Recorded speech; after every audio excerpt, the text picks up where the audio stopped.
마지막 부분들 9장에서부터는요 좀 핵심적인 것들을 좀 설명을 드릴게요. 9장은 다시 한번 반복한 게요, 사도 바울이 자기의 감정에 대한 진심을 표현하는 게 있습니다. 이거는 그냥 진심을 표현한 겁니다. 2절하고 3절이요 보시면, 3절에서 나는 나의 형제들 육을 따라 피를 나는 이들을 위하여 내 자신이 그리스도에게서 떨어져 저주 아래 속한다 해도 차라리 그 편을 원합니다. 왜냐하면 자기 자신도 출신이 이스라엘 사람이기 때문에 너무나 안타까운 거예요. 왜냐하면은 아무리 우리가 이면적 유대인을 얘기한다 하더라도 사실은 말씀을 직접적으로 상관한 사람들이잖아요. 이 유대인들이 말씀과 함께 했었던 사람들이죠. 사실은 계명도 유대인이 받았죠. 지역 출신이. 근데 어떻게 이 모양 이 꼴이 됐는가에 대한 바울의 진짜 괴로움을 표현하고 있는 걸 볼 수가 있어요. 왜냐하면은 그때 바울의 눈에 봤을 때 유대인 중에 한 사람도 구원받은 사람이 안 보이는 거거든요. 예, 유대인 기독교들도 위태위태했었어요. 그 말씀은 뭐냐면 그리스도 예수는 받아들였지만 유대교의 풍습은 그래도 다 지켜야 된다라는 생각하는 게 1세기 교회의 바울이 세운 가정교회가 아니면요 1세기 교회의 대부분의 모습이 그랬어요. 아쉽지만 베드로가 세운 예루살렘 기독교요, 그 안에도 상당 부분 유대인의 명절을 계속해서 지켜나가는 걸로 사람들끼리, 성도들끼리 합의가 되고 있어요. 그리고 제가 베드로를 비난하는 게 아니지만은 베드로는 그거에 대해서 명확한 답을 못 줬어요. 그래, 예수가 우리를 구원해 주신 건 나는 맞아, 나는 성령의 감동을 받았기 때문에 그걸 얘기해. 근데 다 성도들이 물어보죠. 예상 그림을 보세요. 구약에 이렇게 나왔는데 이건 뭡니까? 구약에 피채 먹지 말라고 했습니다. 구약의 속죄일은 어떻게 됩니까? 베드로는 대답을 못하는 거예요. 그 결과가 뭐냐면은 겸상을 유대인하고 이방인하고 겸상하면 난 못하겠습니다. 이건 하나님께서 이방인들하고 같이 먹으면 죽는다라고 얘기했는데, 그래서 식탁을 따로 먹었죠. 그거를 아시아에서 계속해서 가정교회를 세우고 있던 바울이 와서 보니까 기가 막히는 거예요. 그러니까 바울이 생각할 때에는 과연 이스라엘 사람들 안에서 구원받을 사람이 한 사람이라도 있을까? 다육이 된 거 아닐까? 그런 고통이 여기에 묻어나 있습니다. 차라리 내가 저주를 받아도 이 얘기를 하고 말겠다, 그 의지를 강하게 표현하고 있어서요. 우리도 이 정도의 마음까지는 아니더라도 우리 마음속에서 이런 것들을 표현할 수 있는 마음은 있어야 되겠다. 예, 그런 걸 좀 말씀을 드렸습니다. 예, 또 본의 아니게 제가 베드로를 비난하게 되었지만 베드로는 비난받을 만한 해요. 사실 안 그랬으면 죄송합니다. 바울이 아니었으면, 물론 이것도 하나님의 섭리이죠. 그렇지만 바울이 아니었으면 베드로는 그대로 갔을지도 몰라요. 그러니까 그 형식을 그대로 놨다. 그러면 오늘날 교회도 아마 진짜 양 잡고 막 5대 절기, 근데 지금도 맥주 감사절 같은데 헌금을 하죠. 또 추수 감사절도 하고, 그러고 보니까 다 하네요. 11조도 하고 막. 예. 그러고 보니까 다 하네요. 지금도 보니까. 예. 그리고 단번에 제사했다고 그러는데 어떤 본질 회개도 아니고 계속 일반 회개 계속 하고 있고 그러고 보니까 그렇긴 한데, 예, 그래서 바울이 없었다면은, 예. 아닙니다. 아니, 완전 매장당할 걸. 예. 그 이유를 볼 수 없었다. 예. 그래서 이런 바울의 그 진정한 마음을 좀 우리도 같이 헤아릴 필요가 있습니다. 이거는 정말 인간적인 마음으로 헤아려 주시면 좋을 것 같아요. 예. 이건 그냥 액면 그대로 나는 저주받아도 된다, 나 유기돼도 된다, 하지만 내가 유기돼서 혹시라도 잘못 알고 있는 이스라엘 사람들이 안다면은 나는 그걸 원하겠다. 모세의 마음도 그렇죠. 예, 아마 그 같은 마음인 것 같아요. 예.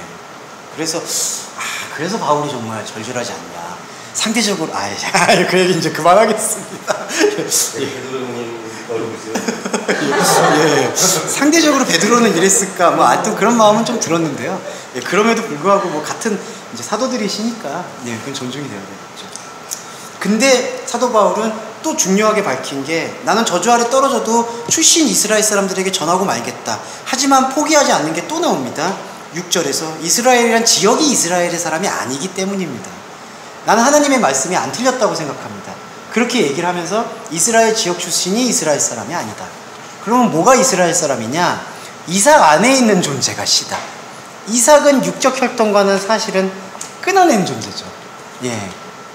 육적 혈통은, 아브라함에게 육적 혈통은 사실상 이스마엘이 맞는 거예요. 냉정히 보면. 아브라함은 하가를 통해서 이스마엘을 선택했고 그게 하나님이 주신 거라고 믿었었어요. 예, 그거를 오해를 안 하시면 좋겠습니다. 근데 그거를 너가 갖고 있는 그 이스마엘이 약속의 자녀가 아니야 라고 보여주시는 그 하나님의 생명 행위에 반응한 게 아브라함의 믿음이에요. 네, 아 그랬구나. 이스마엘이 아니구나. 약속이 아니구나. 내 안에는 이방인이 내 이질적 속성이 곧 약속의 자녀구나. 그거를 깨우친 게 아브라함의 믿음입니다. 그래서 여기서도요, 이스라엘은 이삭 안에 있는 존재가 곧 유대인이다. 이건 바로 이면적 유대인을 다시 한번 확고히 하는 것을 볼 수가 있습니다. 네. 그 다음에 9장에서 보시면요, 그 토기장의 비유가 나오는데, 이 토기장의 비유는 그대로 받아들이셔도 무방할 것 같습니다. 하나님의 절대적 주권에 대한 표현입니다. 예. 절대적 주권에 대한 표현에서 그 한 가지만 조금 우리가 깊게 묵상하실 게, 아까 하나님의 절대적 통치, 절대적 주권 이런 거 할 때 통치와 주권 안에서 우리 생각을 하나 내려놓을 필요가 있어요. 무슨 얘기냐면, 우리가 만약에 인간이 생각할 때 주권이다 통치라고 했을 때는 막 다 다스리고 막 다 깔아뭉개고 일사적으로 자기 맘대로 하는 거라고 생각이 들잖아요. 하지만 하나님의 종이 된다라는 개념, 하나님에게 지배를 받는다라는 개념은 하나님과의 1대1의 관계를 발견한다는 개념이기 때문에, 하나님이 생각하시는 주권과 통치가 우리가 단어 개념 속에 박혀있는 주권과 통치와 동일시해서는 안 된다는 거예요. 네. 그것만 생각하시고 절대 주권에 대해서 묵상하시면 좋겠습니다. 네. 그러니까 하나님이 막, 죄송합니다. 좀, 넌 죽일 거야. 너는 죽은 놈이야. 막 이렇게 막 몰아가고, 이게 절대 주권이야. 거기서 주권 맞죠? 그러니까 주권이라는 인간이 갖고 있는 단어의 개념은 마음대로 할 수 있다라는 거거든요. 근데 그 주권이라는 개념의 단어가 우리 생각 안에 사로잡히지 말고 그것도 열어놔야 된다는 거예요. 이게 하나님 통치, 하나님 주권. 사진과 구제에 대해서. 네. 그렇기 때문에, 예. 그래서 절대 주권에 대한 부분은 그렇게 묵상을 하시는 것이 저는 바람직합니다. 예. 그게 여기서 보시면은 9장 안에 있는 핵심입니다. 처음에는 사도 바울이 정말 내가 가지고 있는, 정말 내가 진짜 사도 바울이 진심으로 내가 떨어져도, 내가 육이 돼도, 내가 구원 못 받아도 이 말씀을 표면적으로 받아들였던, 그리고 그 수많은 역사를 살았던 이스라엘 사람들이 구원받는다면 나는 그것으로 족하겠다. 그 진심이 묻어있다라고 저는 보고요. 이건 그리스도인의 어떤 감정적이고 혼적인 기반이 돼야 된다고 생각해요. 우리도 그런 마음으로 말씀을 들으려면 듣고 말려면 그렇게 태도를 가질 것이 아니라, 어떤 방법으로든 이 본질의 말씀이 들려질 수 있도록 조금씩 의식하고 노력하는 부분이 필요한 것 같습니다. 예. 그렇지만 또 타협하지 않는 게 있어요. 만약에 이렇게 타협하지 않는다는 건 뭐냐 하면요, 이런 얘기를 하면서 이스라엘 사람들한테 조금 더 듣기 좋게 하려고, 그래도 하나님은 이스라엘 구원할 겁니다 라는 얘기를 했으면 좋지만, 또 사도 바울은 두 번째 단락에서 그걸 또 거부해요. 아닙니다. 이스라엘은 영적인 이스라엘이 이스라엘이지 당신들이 이스라엘이 아닙니다. 내가 이스라엘이 아니듯이 내 지역 출신이. 그러니까 이게 바로 본질을 가진 자가 현상에서 어떻게 최선을 다하는가에 대한 우리한테 교훈을 주고 있어요. 그러니까 최선을 다한다고 했을 때 맞춤형이라고 해가지고, 어떻게 말하든 본질이 될 수 있으니까 이렇게 다 맞춰서 비율을 맞춰가지고 이렇게 하면은 될 거야. 근데 또 그런 것만은 아니에요. 왜냐하면은 해석의 관점에 들어가면은 자신들이 갖고 있던 생각들의 균열이 보일 수밖에 없거든요. 그러면 나는 그런 균열 못 듣겠다니까 나한테 좋은 얘기만 해달라, 일단은. 근데 일단이 계속 평생 가는 거예요. 예. 제가 이 말씀 또 왜 드렸냐면은, 그 신학교육에서, 신학도 제대로 사실은 많이 얘기도 안 되지만, 신학교육을 받으면서 혹시라도 실천신학하면 교수님들이 거의 대부분 그런 얘기를 해요. 이런 신학적인 얘기를 하면은 성도분들이 못 알아들을 거니까 일단은 감동을 줄 수 있는 설교를 해라, 자꾸. 예. 그리고 뭔가 어떤 삶에서 정치적으로나 아니면 삶에서 되게 지혜 있는 말들을 끄집어내서 해야 된다. 그래야지 사람들이 좋아한다. 그리고 일단 좋아하면 그 다음에 예수님의 관심을 가질 거고, 그러면은 본질을, 그러니까 거기서도 본질이라는 얘기는 안 하지만, 그러면은 예수님의 깊은 것에 대해서 이야기하면 된다. 근데 제가 느낀 바, 바울이 느낀 바로 반응은 그렇게 되는 방법도는 아닌 것 같아요. 예. 그러니까 일단 좋은 걸 얘기를 하고 그 다음에 본질을.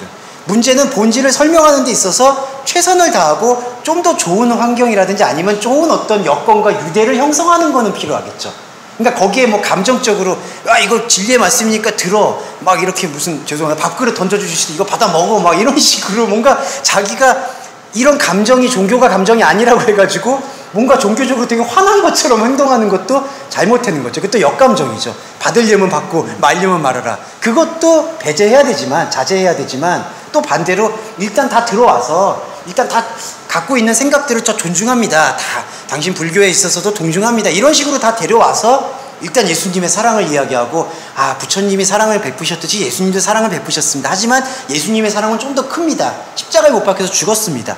석가모니는 남들을 위해서 죽지 않았지 않습니까? 예수님은 남들을 위해서 죽었습니다. 이런 식으로 가르치게 되면은 다 꼬이는 거예요. 그래서 제가 좀 격한 어조로 말씀을 드렸습니다. 사도 바울의 이 진심의, 그리고 진리를 어떻게든 전하고자 하는, 하지만 그것을 타협하지 않으려는, 그 긴장감을 좀 이해하면 좋겠다. 그게 9장의 전체적인 맥락인 것 같습니다. 그리고 10장을 넘어가시면요, 10장에서는 그 들음이라는 것이 강조가 됩니다. 들음의 강조. 순종의 본질은 들음입니다. 신약은 구약에서 말하고 있는 절대 순종을 절대 들음으로 이렇게 변하고 있습니다. 그래서 여기서 보시면은 17절 같은 경우에 여기 37페이지에 그러므로 나는 다시 말합니다. 믿음은 들음으로부터 나오며 들음은 하나님의 말씀을 꿰뚫을 때 들려온다. 근데 들음은 두 차원이 있어요. 어떤 차원이 있냐면은 하나의 차원은 그냥 소리가 들리는 겁니다. 그냥 성경에 있는 거예요. 근데 이것도 의미가 없다라고 얘기할 수는 없겠지만 더 중요한 차원은 이 들림이 나를 꿰뚫는 거예요. 그러면 나를 꿰뚫기 위해서는 어떤 부분들이 어떤 소개가 필요하냐? 이것이 갖고 있는 의미가 어떠한 본질의 의미를 갖고 있는가에 대해서 최소한 이야기 되어줘야 돼요. 그래서 이사야의 글에서 여기 보시면요, 항상 말씀은 전파가 되었다라고 기록이 되어 있어요. 그러니까 항상 내가 구원의 손길을 펼쳤었다, 구원을 말하고자 했다, 이렇게 펼쳐지고 있어요. 하지만 누가 들었냐 이거예요. 못 들었다는 얘기예요. 그러면 어떤 들음이냐? 관통하는 들음, 깨닫는 들음, 그 부분입니다.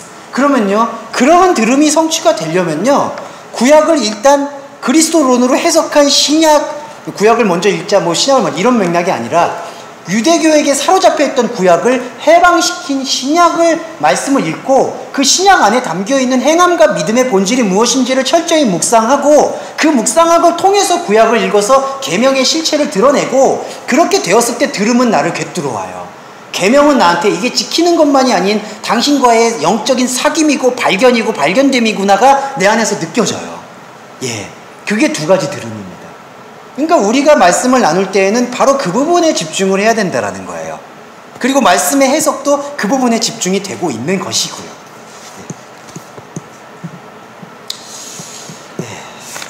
그게 10장의 전체적인 이야기입니다.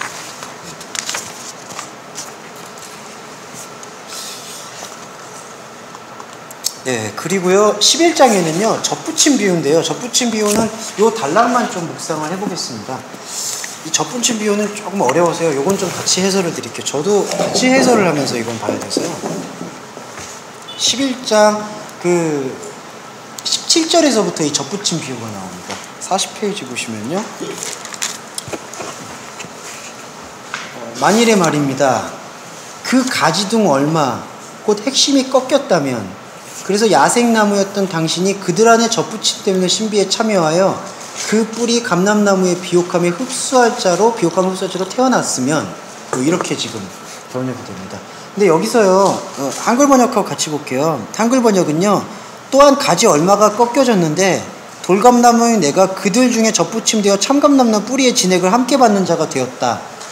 근데요, 이게 조금 어려운 번역인데요, 가지 얼마가 꺾여졌는데 돌감나무가 접붙임됐다라고 돼 있잖아요. 보세요. 이게 나무고 지금 가지가 꺾여졌어요. 가지가 꺾여지고 돌감나무가 여기 지금 접붙임졌다라고 번역되는 게 아니라 꺾여진 가지에 접붙임됐다라고 돼 있어요. 이 원어 해석이. 이걸 이해하시는 게 좋아요.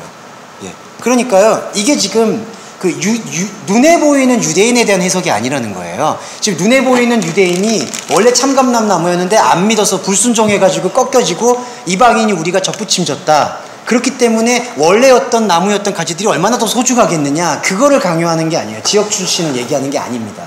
사도 바울은 처음부터 이면적 유대인을 못 받고 들어가기 때문에 그 해석은 부합이 안 돼요.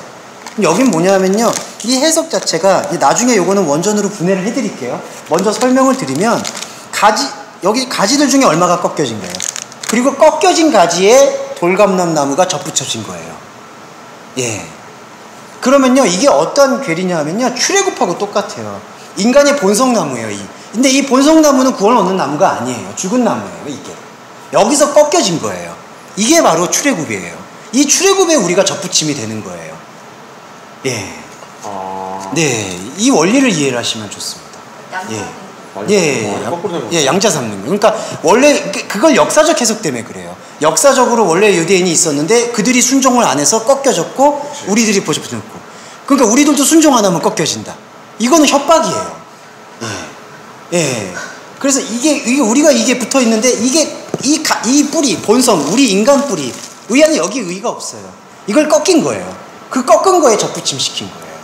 예. 이게 중요합니다. 네. 이런 설교 있잖아요. 그냥 네. 꺾어지는 게 우리가 붙여져서 네. 이방인까지 맞다. 네. 근데 이게 하나님의 은혜다라고 이제 하는 설교가. 예. 그 은혜 설교까지는 저는 유효하다고 생각해요. 하지만 이제 조금 더 원전의 해석을 하고 번역을 하고 그 번역에 맞춰서 본질로 들어가게 됐을 때에는 이 우리의 본성 뿌리에서는 더 이상 얻을 수 있는 게 없다라는 의 없음의 선포예요. 지금 왜냐 제가 이 번역하고 이 원전의 해석하고 왜 이 말씀을 드리냐면, 지금 사도 바울이 끌고 오는 게 여기 이 인간 본성의 의 없음의 발견이거든요. 근데 인간 본성의 의 없음을 누가 발견했냐면 이 인간 본성 안에 있는 가지가 발견한 거예요. 그렇죠. 발견된 거죠. 예, 그게 꺾여진 거죠, 이 가지가. 그러니까 원래 본성 안에 있었던 의의가 없는 거예요. 그게 꺾여져서 접붙임되는 거예요. 그러면 이게 중요한 게요, 누가 꺾이게 했냐, 이걸. 이게 바로 하나님의 주권이죠. 예. 그러니까 인간 본성, 의 없는 이 나무에 가지를 꺾게 만든 게 바로 그리스도라는 거예요. 거기에 돌감람 나무인, 그러니까 지금 보면요, 지금 나무가 다 똑같은 나무들이 있는 거예요, 본성 나무들이. 근데 본성 나무들, 인간 본성 나무들 안에서 꺾여진 것 중에 우리가 접붙임이 되는 거예요. 네. 그래서 이게 조금 어렵지만 좀 설명을 잘 드리겠습니다.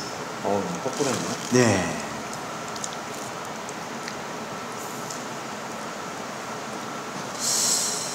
자, 이런 것들에서 이렇습니다. 보시면요, 21절 같은 부분이 이 거꾸로 된 해석에 대해서 잘못된 번역이에요. 한글 번역 보시면요, 하나님이 원 가지를 아끼지 아니하셨은지 너도 아끼지 않을 것이다, 이런 협박이 어디 있습니까? 잘못된 번역이에요. 예. 그러니까 이스라엘 사람들이, 이게 뭐냐면요, 이스라엘 사람들은 눈으로 직접 봤다는 얘기잖아요. 자기들이 체험했다는 얘기잖아요. 체험했는데도 꺾여졌는데, 체험 안 하고 믿는 당신들은 얼마나 더 긴장을 해야지 이 접붙임을 유지할 수 있겠습니까? 이렇게 읽게 되면 곤란하다는 거죠. 그러면요, 이건 해석이 좀 잘못됐어요. 원가지가 아니라 본성을 거역하는 가지라는 뜻이에요. 그게 꺾여져야 될 뿌리, 그러니까 꺾여짐을 당해야 될 그 뿌리에 대한 얘기를 하고 있는 거예요. 다시 번역하면요, 21절의 원가지는 여기 제가 적었습니다. 본래 가지를 거역한 가지. 이게 무슨 뜻이냐면요, 되게 복잡하지만, 원래 나는 이 인간 본성, 죄된 본성을 나로 삼지 말아야 되는 거예요. 여기서 나를 찾아야 되는 거예요. 그렇기 때문에 꺾여져 나가야 되는 거예요. 그게 인간이 갖고 있는 존재의 목적이에요. 지금까지 말씀드렸던 이 가지에서 꺾여져 나가서 접붙임이 돼야 되는 게 인간의 존재 목적이에요. 근데 여기서는 지금 그러한 것을 실행하지 않고 있는 자들을 한글 번역에서 원가지라고 번역된 본성을 거역하고 있는 가지. 여기서 본성은 그리스도론적으로는, 여기서 본래 가지는, 이 본래성은 뭐냐면 진짜 본래성, 내가 진짜 선택받아야 될 본래성. 근데 여기서는요, 본래 가지를 거역한 가지예요. 이게 원가지예요, 번역된 게. 예. 그러니까 우리도 마찬가지라는 거예요. 본래 가지를 거역하고 있는 가지는 꺾여질 수밖에 없다는 거예요. 그러니까 우리 역시도 이 하나님의 진짜 본성을 찾아가기 위한 삶을 살아가야 된다라는 표현을 접붙임 비유를 통해서 말하고 있는 거죠. 네. 이 이해는 좀 필요합니다. 예. 이해하셨습니까? 예. 근데 이게 약간, 이게 큰 흐름은 이해되시죠? 네. 근데 이게 디테일한 부분들은 되게 어려워요. 이거를 네. 한 번 더 들으면 정리해야 예. 근데 이거 디테일은 이게 사실은 이게 원래 출발점하고 좀 다른 부분이기 때문에, 그러니까 원래 나무가 있었는데 여기 꺾여졌고 이스라엘은 꺾여졌고 이방인이 접붙임됐다. 그러니까 여기서 이렇게 흐른다. 근데 지금 사도 바울이 얘기하는 것은 이 뿌리 자체, 유계 체계 자체가 부정되는 거거든요. 예. 그러니까 유계 체계는 우리가 갖고 있는 체계지만 여기 안에서 현상으로 나타나지만 현상 안에 나타나는 게 현상이 아니라 본질이 나타난다. 영의 체계를 얘기를 하잖아요. 네. 그래서 꺾여진 가지에서 접붙임이 되는 거예요. 네. 그러니까 아주 쉽게 말하면 꺾여져서 접붙임 되는 게 좋은 거잖아요. 네, 그렇죠. 그게 복음이고 구원이죠. 예. 그리고 꺾여짐을 우리는 발견한, 말씀을 통해서 발견하는 거예요. 예, 꺾여졌다. 그게 예수 사역을 통해 실현이 된 거예요. 꺾은 거예요. 이렇게 붙어요. 그러니까 우리가 꺾인 거를 보면은 이 나무가 다 죽어 있다는 걸 보는 거예요. 아, 죽었구나. 예, 이게 꺾여졌구나. 그리스도를 통해서 꺾여질 거야. 그러면 꺾여진 걸 보면 여기 접붙이는 게 보이는 거예요. 네. 나한테는 꺾여졌지만 네, 하나님 네. 입장에서는 붙여진 거예요. 예. 몸 가지는 네. 죽어있는 꺾이는. 예, 죽은 거. 예. 그렇죠. 이걸 예. 발견한 자체가 꺾여졌을 예, 때 꺾여진 게. 보니까 아, 이게 꺾여졌었구나. 뭔가 흘렸었구나. 예. 그래서 사도 바울은 이렇게 꺾여진 것이 바로 접붙임이다. 그래서 십자가의 사건은 꺾여짐이고 접붙임의 사건은 부활이고, 그러니까 그거를 이렇게 다양한 각도에서 지금 이야기를 하고 있는데, 제가 또 번역 성서의 비판을 하자면은 이제 이런 부분을 뭔가 아까 그 뉘앙스가 10장에서 보면은 그 사도 바울이 자신의 감정을 막 드러내잖아요. 9장에서 보시면 이스라엘 백성들을 되게 위하는 것처럼, 그러니까 위하죠 실제로. 근데 아까 말씀드렸지만 위하지만 말씀을 현상적으로 받았다고 해서 이스라엘이 아닌 걸 계속해서 끌고 가잖아요. 예. 계속 죽은 거래 그냥. 예. 근데 그런 관점에서 갑자기 11장에서 원가지가 아끼지 않았다. 그러니까 너희도 안 아낄 것이다. 이거는 폭력이죠. 예. 이거 이대로 이해하시면요 진짜 안 좋아요. 왜냐하면요 나도 언제 꺾여질지 모른다는 얘기가 협박 구절이 되는 거예요. 이 목사님들 이런 거 잘 써먹기도 해요 사실은. 교회 다녔다고 안심 맞지 마십시오. 뭐 그럼 또 안심하지 않으려는 방법론이 또 뭐 헌신하십시오, 충성하십시오. 이러면 안 된다는 거죠. 예, 헌금이 그렇죠. 헌금이죠. 근데 왜 목사님들 중에 이 원어랑 번역이랑 가장 이제 번역에서 완벽하다라고 하시는 분이 있거든요. 뭘 보는 소리 하셨을까요? 아, 그런 근자감은 근거 없는 자신감은 평가받은 것 같아요. 뭔가 주로. 그리고 그런 관점에서요 24절 보시면 24절만 확인하고 있어요. 24절이 조금 무섭습니다. 또 몸쪽이 아니, 협박한다는 이제 의미가 당신 역시, 이거는 새롭게 접붙임된 사람들 존재에 대한 예표입니다. 당신 역시 본성을 거역하여 찍힘당하고 야생나무가 되어 버렸지만, 이거는요 이 찍힘당함은 이거 디테일한 부분인데 잘 이해해 주시면 좋아요. 이 찍힘은요 긍정적인 찍힘이 아니고요 본성을 거역해서 찍혀진 우리의 현실을 표현하는 거예요. 네. 그래서 처음부터 재구성해 보면 사도 바울이 우리가 모두가 이방이라고 얘기하잖아요. 하나님이 볼 때는 우리의 지금 삶의 현상의 모습이 찍혀진 상태예요. 네. 그래서 이 찍혀진 상태를 보여주기 위해서, 근데 우리는 이거를 찍혀진 상태라도 이해를 안 해요. 뭉치는 거죠. 그래서 나무가 붙어 있는 거예요. 근데 하나님 볼 땐 죽어 있는 거죠. 그래서 예수님을 보내주셔서 하나님이 볼 땐 찍혀진 거지만 우리는 안 찍혀졌다라고 믿고 있는 이것을 죽어있다라고 설명해 주기 위해서 이렇게 죽어있지만 뭉쳐있는 나무에서 찍어버려가지고 예수 그리스도를 통해서 찍어서 새로운 접붙임을 보여준 거예요. 두 찍힘입니다. 그러니까 우리의 처음 시작은 찍혀진 상태에서 시작한 거예요. 하나님의 입장에서 봤을 때. 그래서 여기 보시면 당신 역시 본성을 거역하여 찍힌당하고 야생나무가 되어버렸지만, 야생나무는 감람나무하고는 상관없는 그냥 돌감람나무에 대한 표현입니다. 근데 여기서 감람나무로 접붙임을 받았다. 어떻게 받았느냐? 이제 가지를 찍히게끔, 우리가 죽어있지만 뭉쳐있는 그 가지에서 예수 그리스도가 오셔서 찍힘을 당하였죠. 버림을 당하였죠. 그걸 통해서 감람나무로 접붙임 될 수가 있던 것이죠.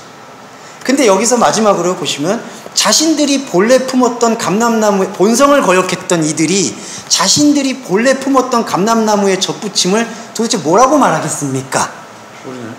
이 얘기는 상당히 무서운 얘기야. 무섭다고 해서 죄송합니다. 자신들이 본래 품었던 감람나무는 감람나무가 아니에요. 그렇죠. 네. 그러니까 본성을 거역하고 있는 거죠, 우리는. 근데 우리는 우리가 갖고 있는 현상 속에서 감람나무라고 믿고 있는 거예요. 근데 계속해서 접붙이는 거예요, 이 감람나무. 그러니까 죽어있는 돌감람나무에다 계속 붙이는 거예요.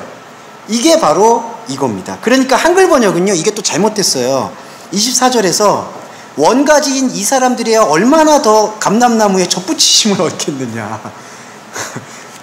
이게 이상한 거죠. 죽어있는 것도 계속 붙여봤자 예, 받치는 거죠. 더 뒤지는 거잖아요. 예, 그렇죠. 계속 죽음만 강화하는 거죠.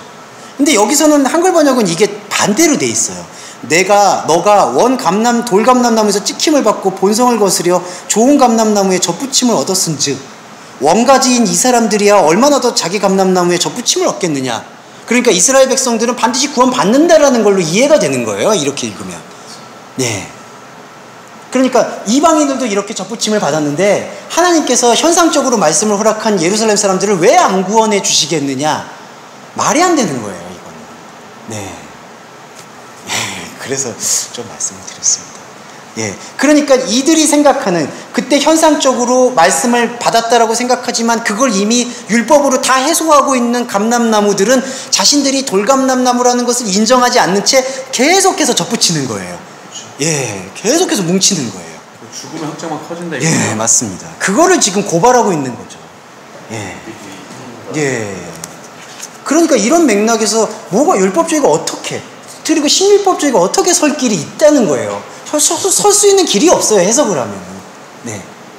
그래서 제가 이 접붙임에 대한 비유는 꼭 좀 디테일한 부분은 또 자세히 설명을 드릴게요. 이 찍힘의 관계, 감람나무가 왜 우리가 속고 있는 감람나무에 대한 부분들도 이제 계시록에도 나오고요. 여러 가지로 또 제시가 됩니다. 목사님, 이거 저희 잘 배우고 있는 거죠? 예, 이건 정확해요. 예. 갑자기 순간 발동했다.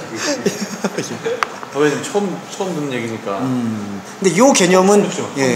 본질의 개념에서는 가장 부합된 해석입니다. 네.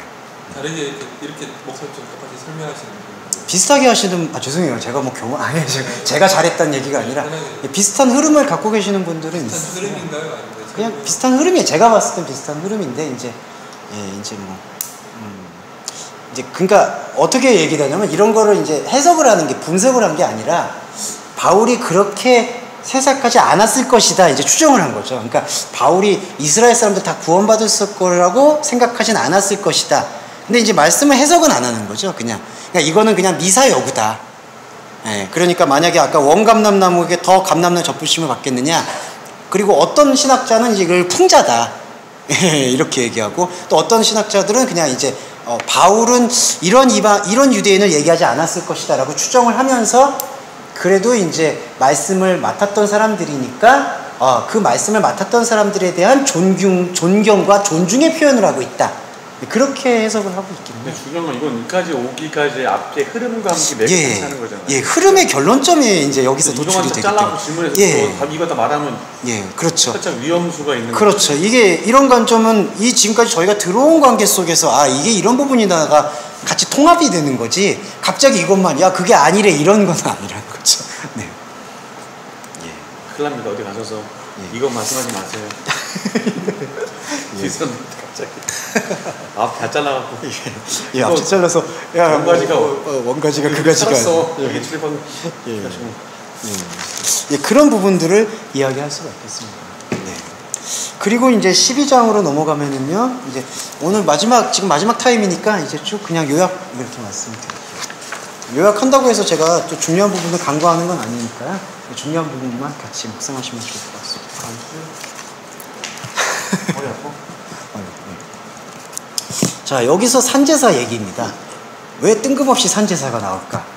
이게 왜 뜬금없냐? 그러니까 산제사라는 번역이 뜬금없이 있을 수 있는 게 뭐냐면, 갑자기 그렇게 구약을 뭔가 새롭게 갱신하는 듯한 느낌을 하면서 갑자기 왜 또 제사 얘기를 하느냐?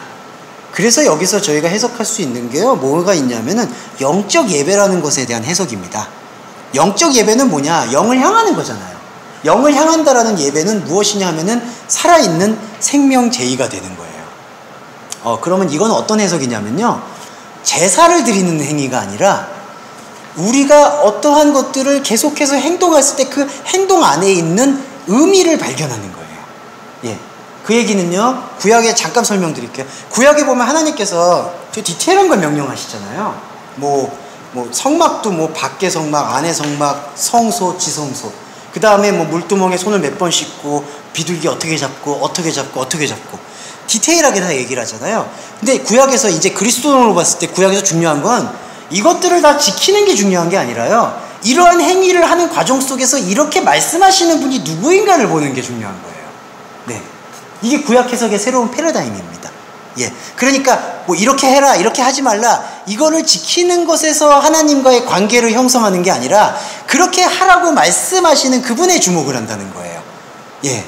이게 차원이 다른 겁니다. 그러니까 산제사라는 개념은 나를 막 이렇게 드려라, 막 이렇게 막 내 자신을 내던져라, 이런 얘기를 하는 게 아니라 이렇게 나한테 말씀하시는 분, 그렇게 말씀하신 것이 의미가 무엇인가를 듣고 발견한다는 얘기예요. 결국 같은 얘기지만 지금 저희가 이 말씀 로마서를 관통하면서 온 생명의 희열을 지금 말씀드리는 거예요. 그러니까 이게 산제사예요. 지금 이게 아벨의 제사예요. 왜냐하면 우리 안에서 아벨이 고백됐잖아요. 하나님께서 그거 받으신 거예요. 예, 그거는 확증하시면 좋습니다. 예, 저희는 카인의 제사를 이제 버릴 수가 있게 되는 거예요. 여기서부터.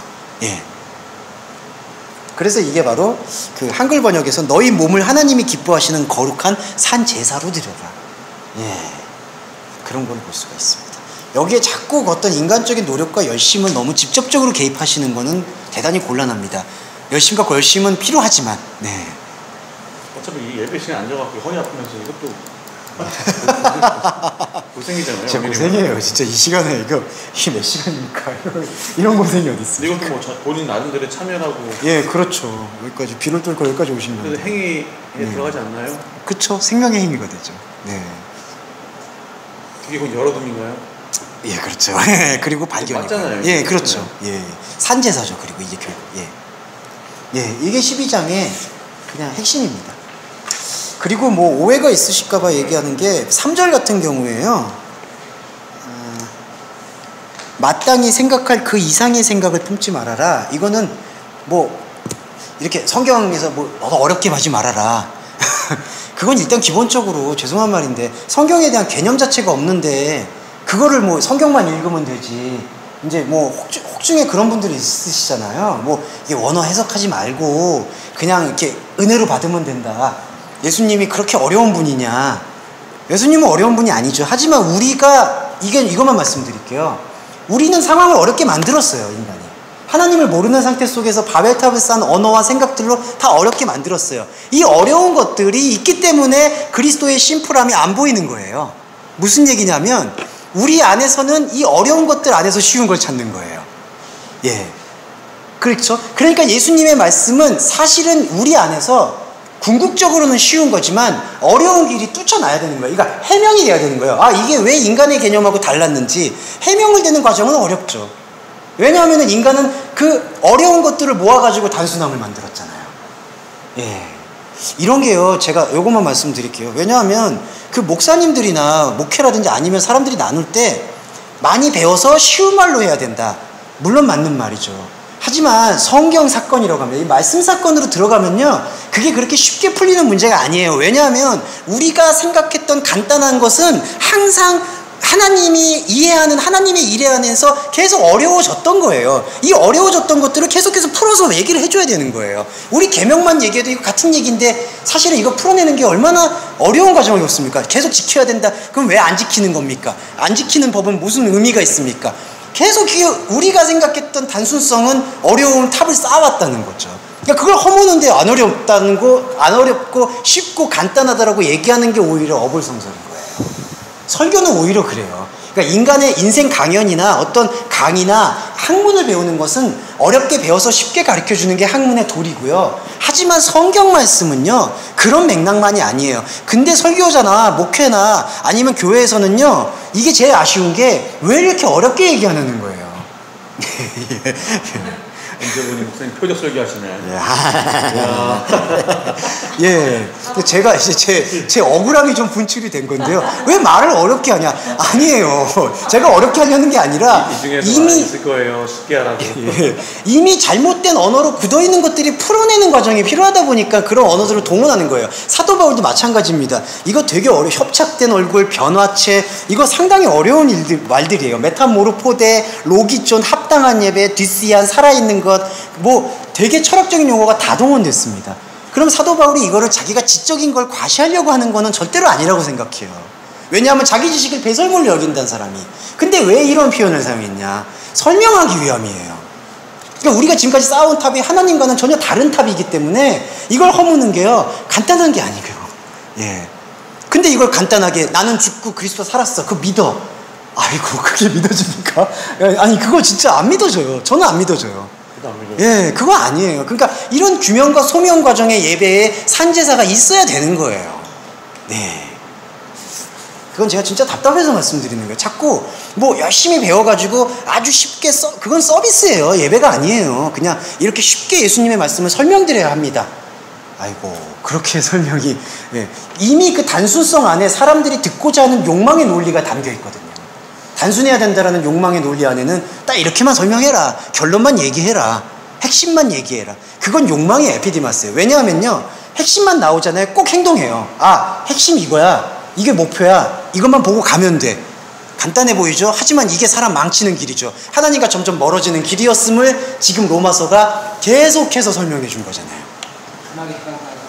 예, 이거 안 돼요. 그래서 제가 말씀을 드렸고. 어떻게 해야 되나요? 예. 나이 드신 권사님들은 어떻게 들을 수 있으면 이제 그런 게 그런 게 이제 숙제가 되겠죠. 근데 또 네. 이럴 수도 있잖아요. 그렇게 숙제가 되겠죠. 예, 그렇죠. 너무 힘들게 어려운 부분을 전했을 경우에는 나름대로 받아들이는 게 다 네. 이해가 다 다르기 때문에 네, 네. 그걸 다 일일이 확인할 수가 없잖아요. 예, 예.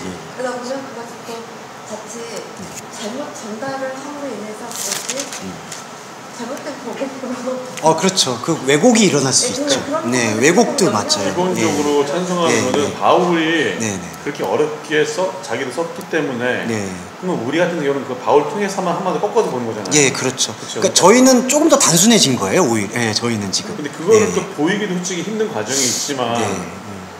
근데 이제 이런 부분들이 좀 숙제예요, 사실은. 그러니까 이런 부분들을 만약에 이제 죄송합니다. 그냥 언어 체계나 지식 수준이 이제 그런 거에 이제 있는 분들에게 거기 체계에서 깨고 새로운 것을 이제 보여주고 그런 것들 나타낼 수 있는 것들은 이제 그런 것들이 이제 저도 숙제이고 사실은 예, 전선생님도 나눌 때 숙제가 돼야 돼요. 저희 어머니 예를 들어보면 예. 말이 완전 틀려. 뭐 엄마는 들을 이게 뭐 아무것도 없는 거야. 그러니까 저희 우리 권사님도 저도 어머님 저희 이순희 권사님도 항상 계속 저하고 반대 논리 속에서 신앙생활 하셨었어요. 이제 계속해서 이제 어떻게 보면 이것도 있죠. 저의 논법은 그거죠. 이것도 있지만 이게 이것도 있지만 이게 그러면 이제 어느 순간 듣게 보면 이것도 있지만이 이제 어머니의 인식에서도 이제 불완전하게 느껴지는 거예요. 그러니까 만약에 은혜다 그러면 이제 어머님이 생각하는 은혜가 있었거든요. 근데 어머니 이 은혜도 있지만 이 은혜입니다. 이렇게 계속해서 설명을 드리면 계속 들으시다 보면 이 은혜가 아니구나. 그래서 이제 기도 얘기할 때도 이 기도도 중요하지만 이제 어머님이 그렇게 얘기를 하세요. 뜻을 먼저 기도를 구하고 이걸 구하겠다. 근데 그렇게 조금씩은 가야 되는 것 같다는 생각이 들더라고요.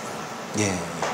그렇지만 지금 저희 모인 지금 상황 여기서는 이제 조금 힘드시더라도 계속해서 제가 왜 같은 얘기를 왜 이렇게 반복을 하는가에 대해서는 같은 얘기라는 그 같다라는 생각 안에서 우리 생각을 내려놓기를 바란다는 거예요.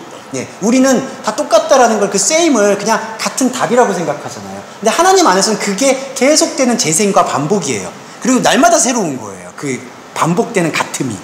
예수 그리스도가 어제의 예수 그리스도와 오늘의 예수 그리스도가 다른 거예요. 그러니까 우리가 생각할 때 진리가 어떻게 다르냐. 근데 그거는 하나님의 관점에서요. 삼위일체는 다름이잖아요. 이 다름은 우리가 받는 다름이 아니라 그분의 생명력으로 이끌어주는 다름이에요. 그리고 또 하나 말씀드릴게요. 그 다름이 왜 필요하냐면 나와 하나님을 다름을 인식을 해야 돼요. 그게 하나님과 함께 되는 유일한 길이에요. 마귀는 그걸 놓쳐버린 거예요. 예, 마귀는 그냥 목표물이에요. 하나님이. 나는 하나님처럼 되고자 하면 되는 거예요. 딴 거 다 필요 없다. 이렇게 가는 거예요. 그걸 그냥 지옥이에요. 그걸로 그냥 가는 거예요.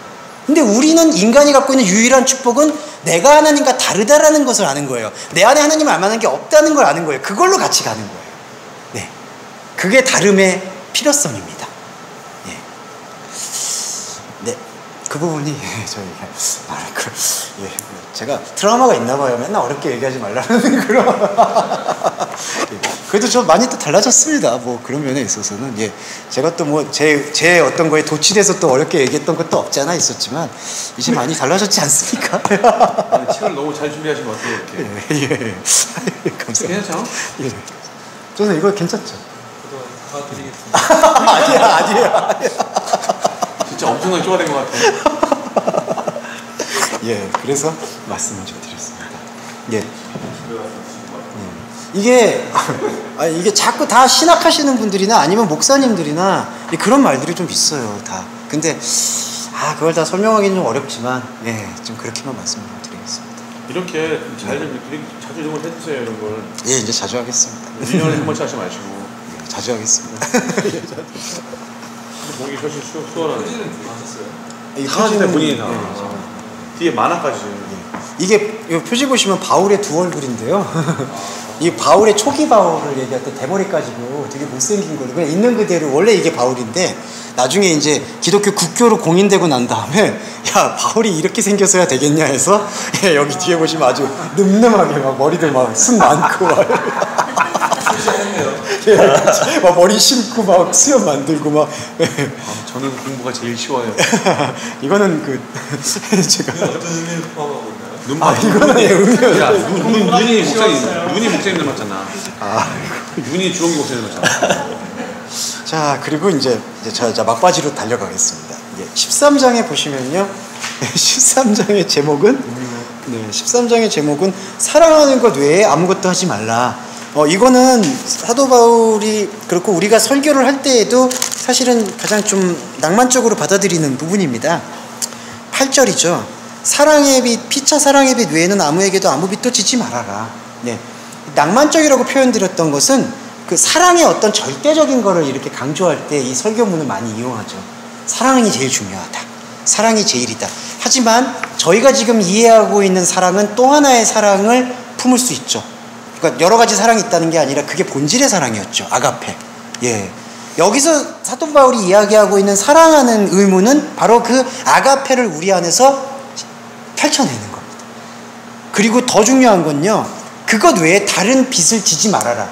그 얘기는 반대로 얘기하면 다른 의무가 다른 빚이 우리한테 요구하는 것들에 있다는 거예요. 예. 무슨 말씀이냐면 우리들이 다른 채무감을 갖고 있다라는 거예요. 사도 바울은 그걸 예견한 거예요. 이때 당시에서는 뭐가 가장 채무감이었냐? 아까 법에 대한 것이었죠. 율법을 지키는 거. 그거에 대한 채무감. 사도 바울은요. 사랑하는 것 외에 다른 빚을 지지 말아라.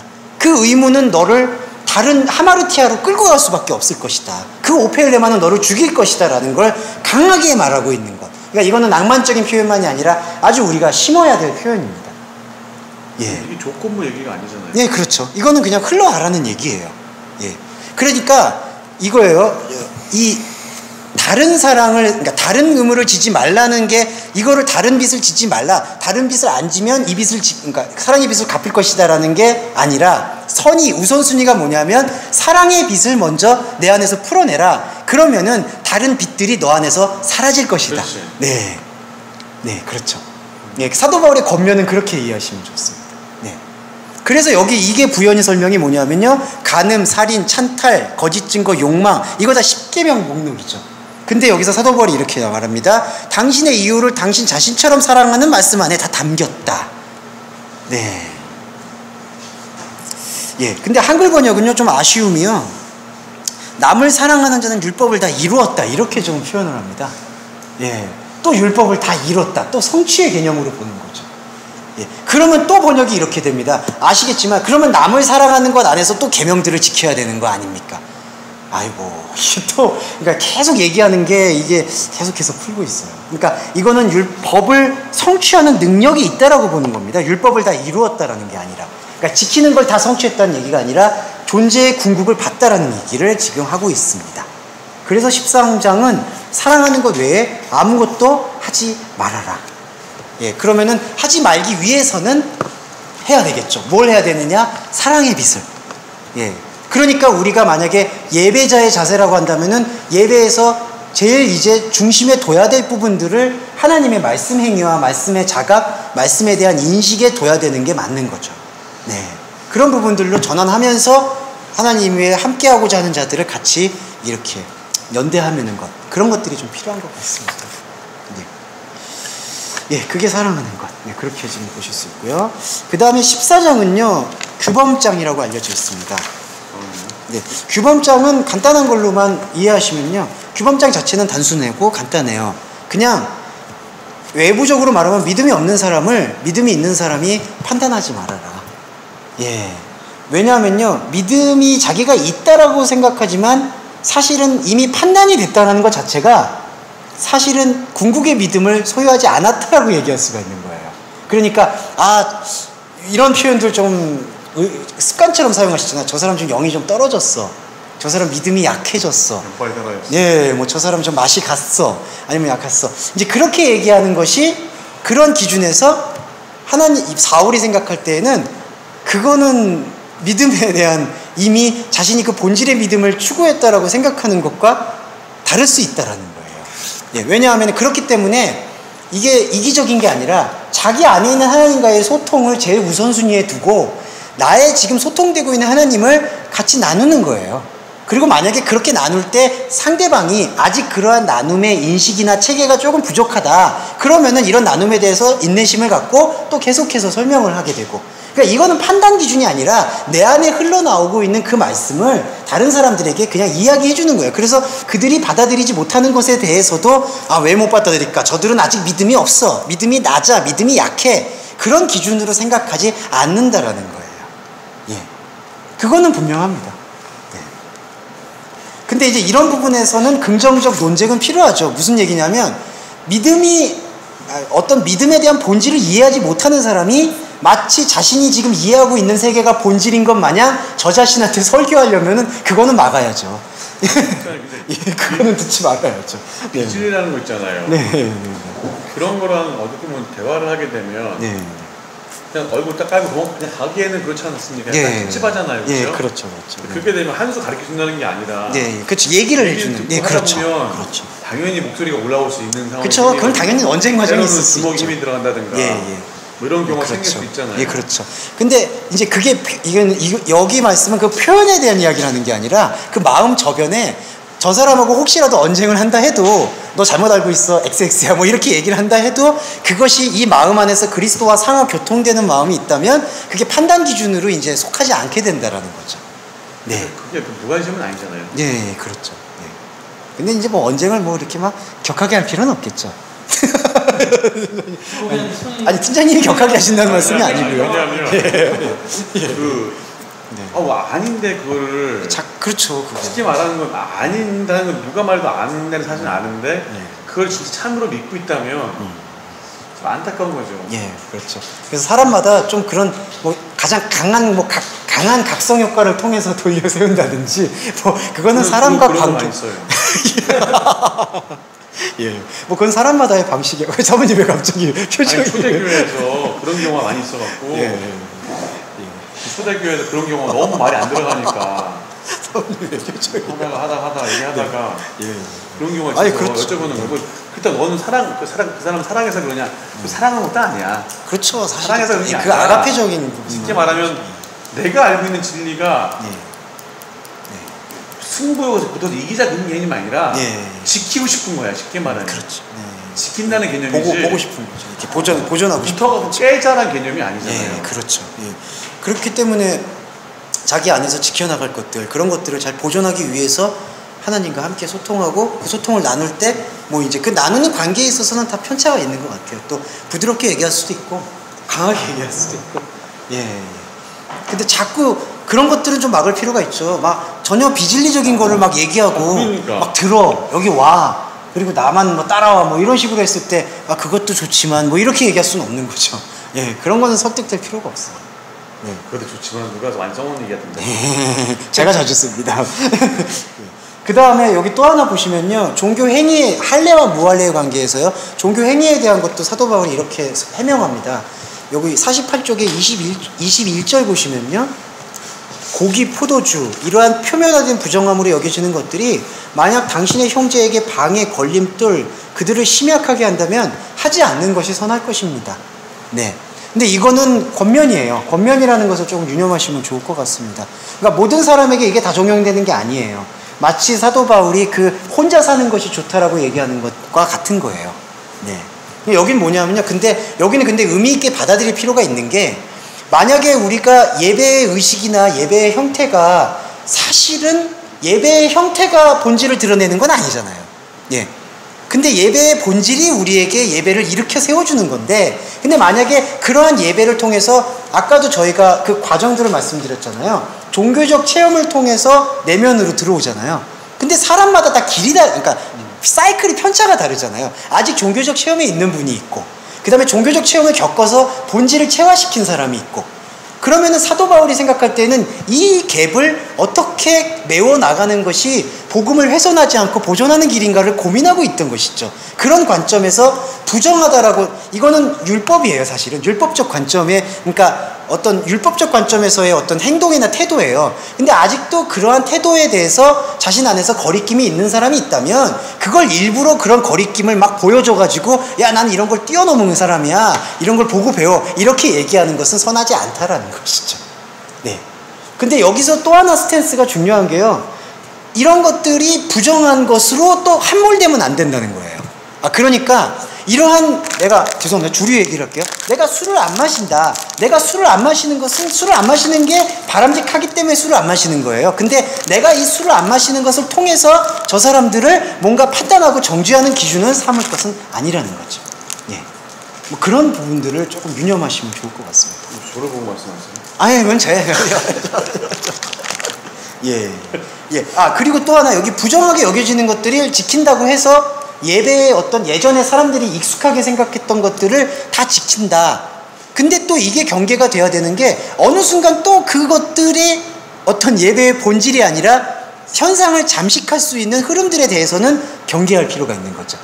예. 그러니까 이런 어떤 상호관계, 그런 것들을 여기 지금 14장에선 그 예배와 공동체가 주고 있는, 오늘의 현실에서도 이런 부분들은 꽤 많이 나오는 것 같습니다. 예. 현실에서 교회가 갖고 있는 함정들이 함정일 수도 있고 좋은 점도 있겠지만은 어떤 프로그램이 깨끗하고 유명 강사를 그게 비판적인 게 아니라요. 이제 이렇게 모이게 되면은 그 사람들한테 꺼리낌이 없으니까 잘 들어오겠지, 이제 이렇게 생각하는 경우들도 있는데, 그것도 필요하고 그런 것들 안에서 또 공명을 일으켜서 안으로 들어갈 수 있잖아요. 하나님께서 그치. 그 현상적 체험에서 본질로 그 존재를 언제 어떻게 할 수 있는 건 우리의 판단 기준이 아니에요. 그러면 저희한테 주어져 있는 내 안에 들어오는 말씀을 가진 자의 생명의 자세는 내가 가지고 있는 생명의 본질이 어떤 식으로든 잘 들릴 수 있는 환경과 여건을 조성하고, 그렇게 환경과 여건을 조성할 때 그 사람들이 갖고 있는 감정 체계가 상처 입지 않도록 배려할 필요는 있다라는 거예요. 네.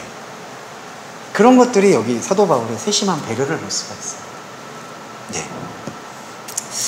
예. 그래서 이제 만약에 말씀에서 제가 이제 번역 성경을 할 때에도 오늘 같은 경우는 조금 어조가 조금 심했지만 약간 번역 성경이 다 이제 엉망은 맞지만, 예, 약간 엉망이다라고 오늘 같은 경우는 좀 격한 어조로 말씀을 드렸지만, 이제 서로 또 나눌 때 이게 한글 성경 안에서도 본질의 의미가 깨우쳐지면 또 한글 성경을 봐도 그 안에 은혜가 생기잖아요. 그러니까 한글 성경을 또 열심히 보는 분들에게는 그 열심히 보는 분들의 그것을 독려하고 같이 말씀을 드리면서 그 안에서 의미를 또 하나씩 찾아가면은 되는 건데, 그게 또 아니고 나는 원전을 봐, 나는 말씀을 깨우쳤어, 이렇게 막 던져주는, 말씀 받을 사람은 받아, 이렇게 던지면서 받는 사람만 구원받고 받는 못 받는 사람은 내가 알 바 아니야, 이런 식의 태도는 곤란하다는 거죠. 예. 그런 것들은 좀 저희가 좀 같이 좀 생각을 해봐야 할 필요가 있어서 말씀드렸습니다. 근데 오늘은 세미나기 때문에 좀 격한 어조가 있었다는 것을 감안해 주시면 좀. 그런 전체를 바꿨대요. 네. 그런 좀 자꾸 돌아가려고 하면 교만이 있죠. 교만이 왜 그랬어요? 왜 그랬어요? 네. 그리고 15장은 뭐 같은 번면의 그 표현들을 다루고 있습니다. 그래서 이거는 제가 해설한 거를, 그러니까 요 번역을 그냥 쭉 읽어주시면 15장은 몇 절을 볼까요? 예. 9절하고 10절 묵상 포인트라고 제가 적었습니다. 네, 그 부분을 꼭 요거는 좀 설명드릴까요? 이는 이질적 속성을 자비를 통하여 하나님을 영광스럽게 한 것과 같습니다. 이질적 속성이라는 제 번역이 그 이방인에 대한 여러 가지 번역입니다. 예. 그래서 이를 인하여 나는 이방들 가운데서 내 자신을 철저히 고백할 것이며 당신의 이름으로 찬미할 것입니다. 그것만 그리고 좀 더 말씀드릴게요. 한글 번역에서는요 갑자기 이방이 열방으로 바뀌어요.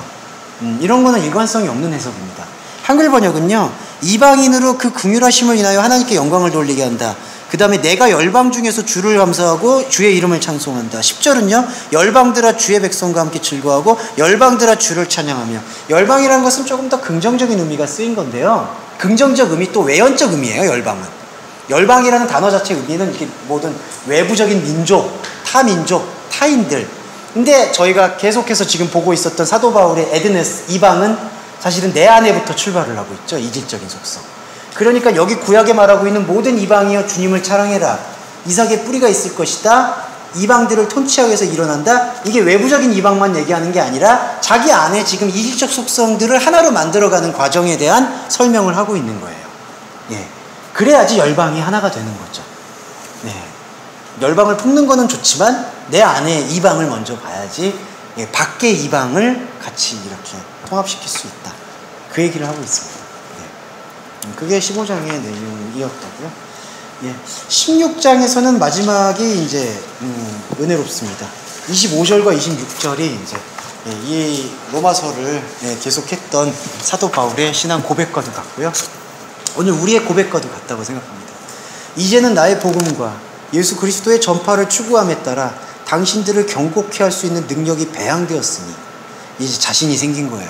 이게 사도 바울의 이런 게 느껴져요. 사도 바울이 계속 쓰고 말하고 그 다음에 머릿속에서 이러면 이 사람들이 내가 이렇게 쓰면 이렇게 질문하겠지, 이렇게 질문하겠지 하면서 계속해서 질문하고 답하고 질문하고 답하면서 자기 자신 안에서 이게 배양됐구나 이제. 이게 자연스럽게 이게 느껴지는 거죠. 우리 안에도 지금 오늘 모이신 여러분들 안에도 지금 인정 안 하더라도 경고케 할 수 있는 능력이 저는 배양됐다라고 확증해요. 그냥 이건 낭만적 표현이 아니라 말씀을 지금 관통하는 해석과 방향 속에서 느끼셨기 때문에 그렇게 될 거라고 볼 수 있습니다. 그래서 당신들의 경고케 할 수 있는 능력이 배양됐으니 이는 지속적인 시간의 틀 속에서 비밀스럽게 감춘, 지속적인 시간이 우리 시간이고요. 우리 시간 속에서 비밀스럽게 감추어졌던 비밀의 계시라고 돼 있어요. 비밀은 감춰진 거고요. 계시는 드러내는 거예요. 그러니까 우리는 만질 수도 없고 잡을 수도 없었던 이 비밀을 계시의 주체이신 그리스도가 풀어냈다라는 겁니다. 그리고 26절에서 그러나 이제는 선지자들의 기록, 영원한 하나님의 명령을 따라 구약에 대한 겁니다. 구약의 기록이었죠. 구약의 기록, 영원한 하나님의 명령을 따라 믿음의 순종, 모든 이방, 이질적 속성에게 깨달음으로 현시되었으니 현시되었다. 이게 바로 본질이 현상 앞에 나타났다. 그리고 27절에서 예수 그리스도를 통해 독자적인 지혜를 발현해내신 하나님께 영광이 영원할 것입니다. 이게 제가 조금은 요거는 가미를 한 게요. 독자적인 그 지혜다. 이게 뭐냐 하면은 27절에서 보시면은요. 26절에서 지금 보시면은 26절의 부분이 이게 원전하고 약간 달라서 26절에 지금 해당된 부분입니다. 이 해당된 부분이 한글 번역에서는 어디에 해당이 되냐 하면 안 나왔나? 지혜로우신 하나님. 근데 거기 앞에 뭐가 붙었냐면 모노스가 붙었습니다. 홀로 지혜로우신 하나님. 이게 혼자만 지혜롭다 그런 뜻이 아니라 이 지혜가 우리 안에 있는 지혜가 아닌 하나님의 지혜라는 것을 강조하기 위해서 이렇게 표현을 했습니다. 지혜로우신 하나님께 예수 그리스도를 통하여서 했고요. 또 하나 또 죄송한 게 아니죠. 예수 그리스도를 통해서가 먼저예요. 이 문법 순서가. 한글 번역은요. 지혜로우신 하나님께 예수 그리스도를 말미암아 영광이 이런 게 아니라 예수 그리스도를 통하고 보니까 예수 그리스도를 통해서 본 지혜가 하나님의 지혜였음이 보이는 거예요. 이런 순서도 좀 주목하실 필요가 있습니다. 우리가 예수 그리스도를 통해서 보니까 하나님이 지혜로우셨는데 그 지혜가 사람이 생각하는 지혜가 아니라 하나님께서 허락하셨던 지혜임을 깨우쳤다. 그게 예수 그리스도를 통해 독자적인 지혜를 발현해내신 하나님에게 영광이 영원할 것이다. 이렇게 고백하는 것으로 로마서는 끝이 맺습니다. 네. 네, 그래서 아주 장구한 시간 동안 고생 많이 하셨습니다.